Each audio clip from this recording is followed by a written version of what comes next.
Son, you're never going to accomplish anything in life if you continue to drag your feet on your grades. All his life, Cameron would have similar conversations to this with his dad.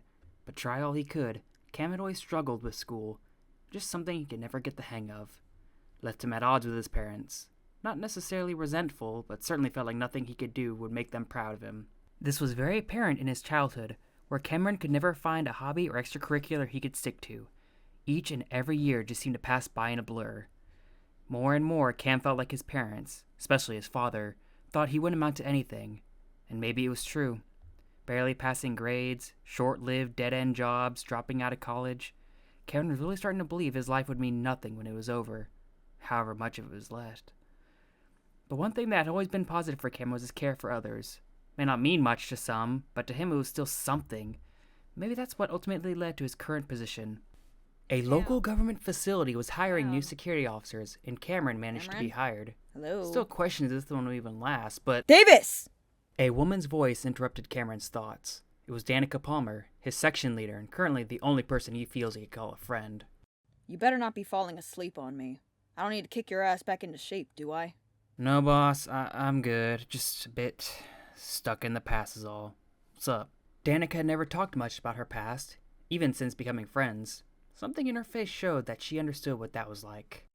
Well, the suits and administration have apparently decided the security team has potential use if some of us were trained to use their little spacesuits. No idea why, but apparently I was at the top of the candidate list. Well, that's cool, but why are you telling me this? Because I wasn't interested. I have enough responsibility I am very much content with. So, I recommended you in my stead. Oh, well, that's nice of... Wait, what? Your first day is tomorrow, 8:45. I'll see you later. And with that, she walked off, leaving Cameron stunned by what she had told him. This wasn't exactly the kind of job he thought he'd stick with either, let alone that someone would notice his efforts. The next day rolled around, and Cameron had questions. Danny, why'd you pick me for this? You know I take my job seriously. I wouldn't have picked someone if I didn't think they were up for the task. And I am? Seems like your standards have gotten lower.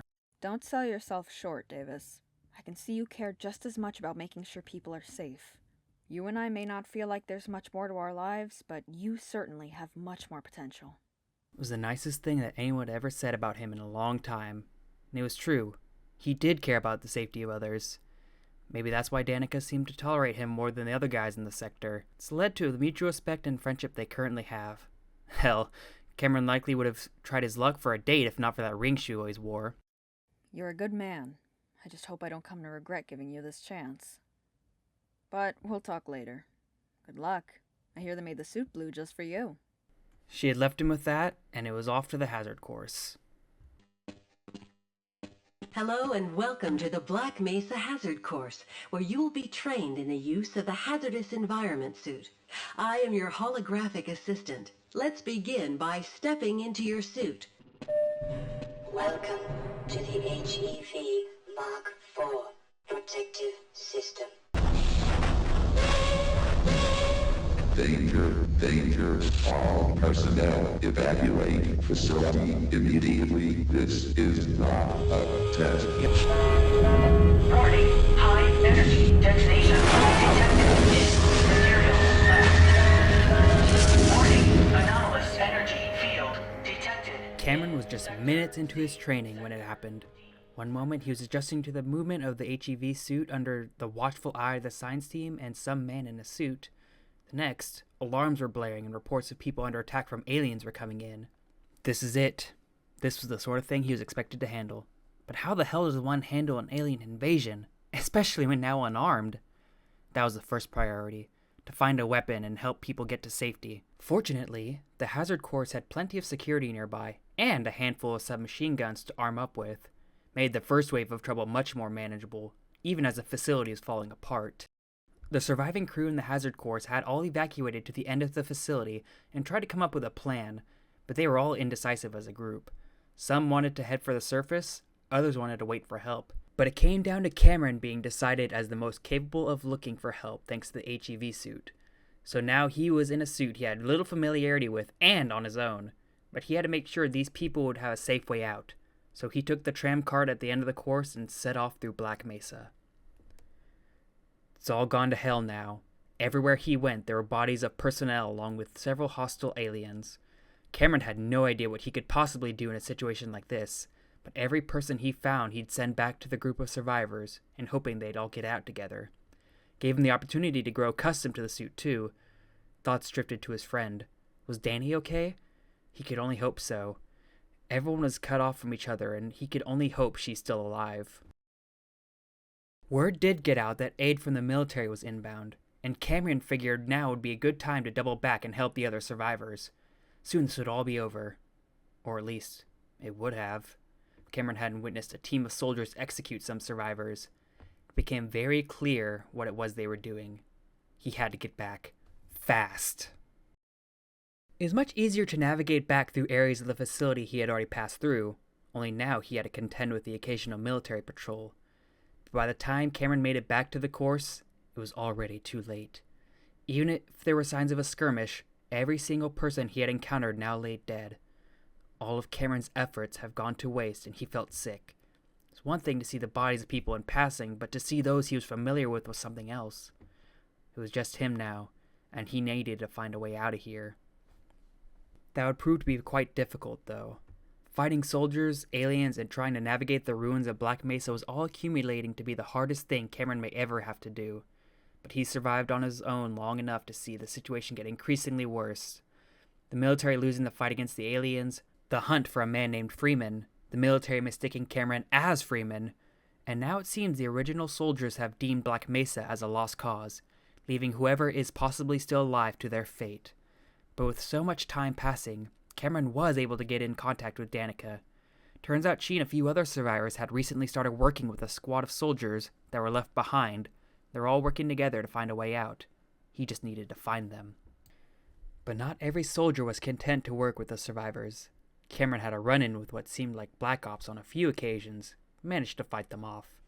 But he couldn't shake the feeling like he was being spared on purpose. He'd get his answer soon enough. After many more hours trying to reach Danica's group, he found them on the other end of a vehicle tunnel lined with explosives, which they seemed to have avoided. Cameron was about halfway across when the soldiers were upon the group. It was a dangerous situation for all involved, and time seemed to slow for him. He wasn't about to let what he saw at the training course be repeated. Giving Danica one last look that told her to run like hell, Cameron detonated the explosives, sealing the soldiers away from his friend and her group, and him under it. It was only because of the suit that he even survived, but how long would that be? With an arm trapped and likely broken, any number of things would be his end. There was one quick solution he had available. Not how he thought his life would end, but it was worth it if it meant he was able to save lives. He was ready. But just before he went through with it, he heard a voice. "That would be a tragic waste of your talents, Mr. Davis." The inferno around him had halted, and a man stepped out of the flames, the one he saw on the hazard course. "I must say, you certainly have impressed me. To think I had considered someone else for your position. Yet, after everything thrown at you, you still stand here before me. Well, not exactly. Quite a nasty predicament you are in. I do not blame you for your decision, seeing as how Black Mesa will soon no longer be an issue. But I see potential in you, Mr. Davis. I have an open position for you. Typically you would have a choice, but, well, I don't see any reason you'd refuse." The suited man extended a hand towards Cameron, and suddenly he was no longer trapped. "Yes, much potential I see in you, although the individual you are replacing must be dealt with. At every turn she's refused my direction, and surely you understand how that is unacceptable."